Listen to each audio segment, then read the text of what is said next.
What's up, everybody? So it's been about 2 or 3 weeks since we uploaded any content. It's been really hectic. I've been working, so is Stevie. I've got to pay for this build one way or another. So holidays are coming up. Got 2 kiddos. They come first. So it's been grinding. Stevie actually got some time to actually work on the car this week, and I'll show you all that. So, as Dallas said, it could be down here this weekend, but we're here. Well, I'm here working on the old Fusion. I've got this side of the wing set up, and now I'm working on the other side of it. It's kind of a mess in here. There she is. So what I'm gonna do next is I'm actually gonna cut this line here and all the way down to kind of match up with the body lines.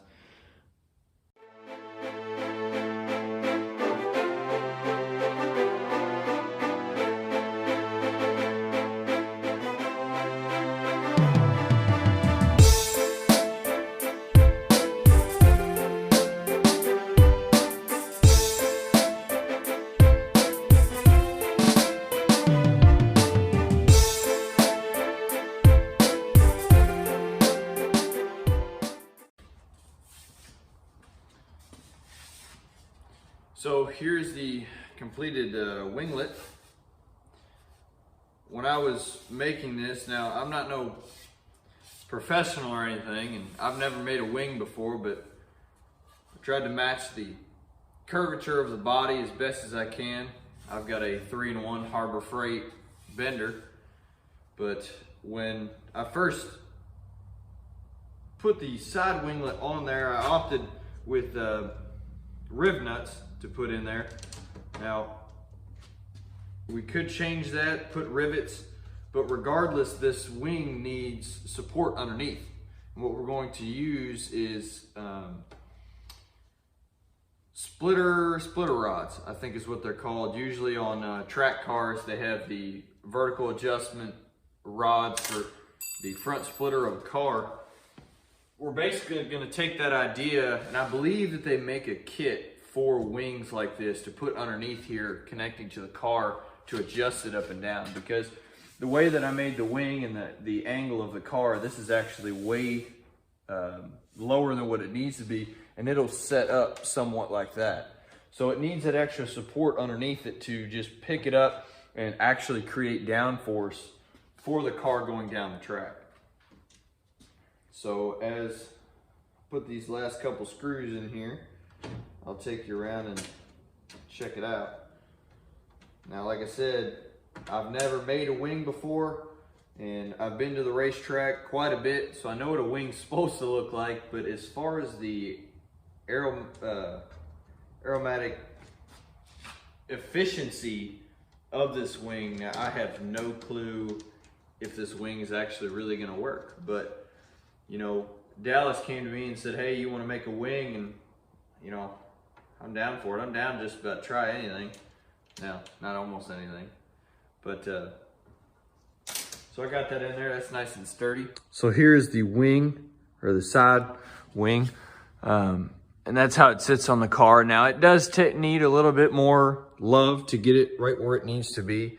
And of course, you can see the angle of this is not with the angle of the car, but once this goes up, it'll match that.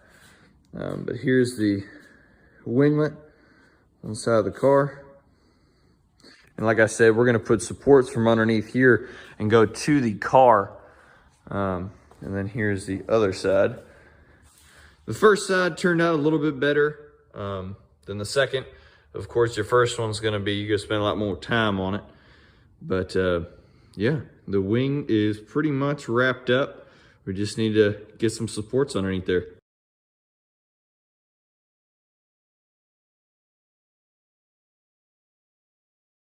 So the next thing that needs to get done is the bottom K-member bolt or mounts that bolt to the bottom of the car. We don't have anything in the car right now, and it seems to be pretty sturdy the way it is, but we want to get that mounted on the bottom. So I made up plates that we're going to weld to the bottom of the car, and the original holes in those plates that mount into the original car, I'm just gonna drill holes and tap those. Try to keep it as simple as possible. So when we weld those in there, we'll just have bolts to go through the plate or through the original member into the plate, and it just screws right into the plate. So I've got it drawn up here, and I'm gonna cut it out on the table. Cutting it out a 1/2 inch.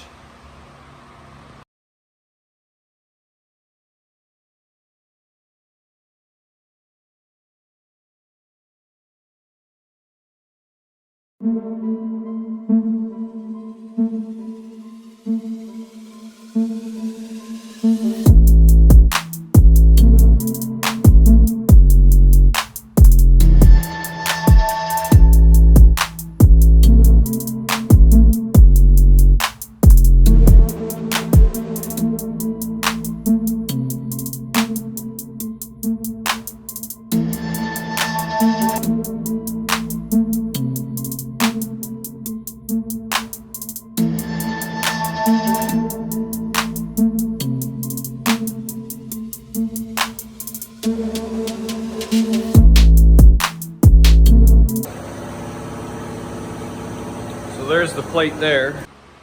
So we're here at Machine Specialties working on the Fusion again today.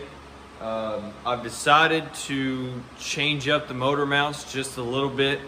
I don't like the way that they're on the motor, and I'll show you that here in just a second.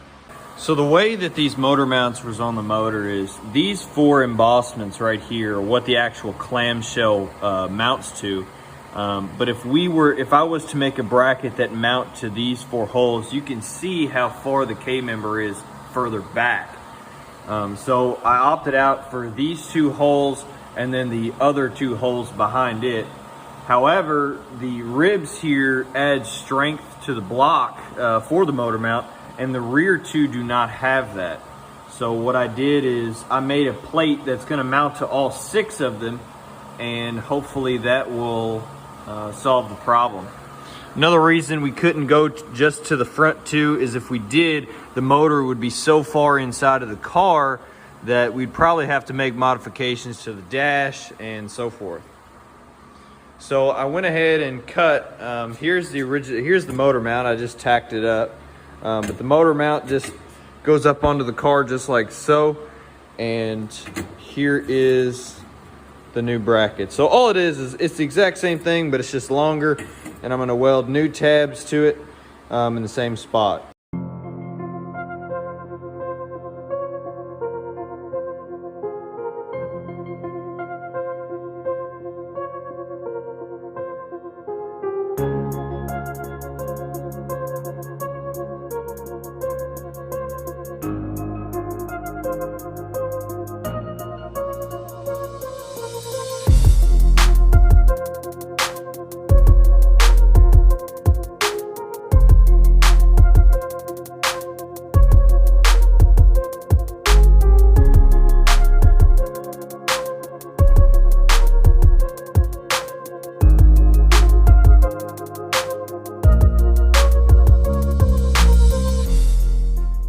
Alright, so I've got these things tacked up and installed on both sides. They look pretty good to me. And I added slots into the brackets so we can adjust it forward and side to side, as well as these plates here are slotted so the motor could actually move side to side this way if it needed to be. So I'm going to take these all back off, get them all welded up, and put them back on and call the motor mounts done.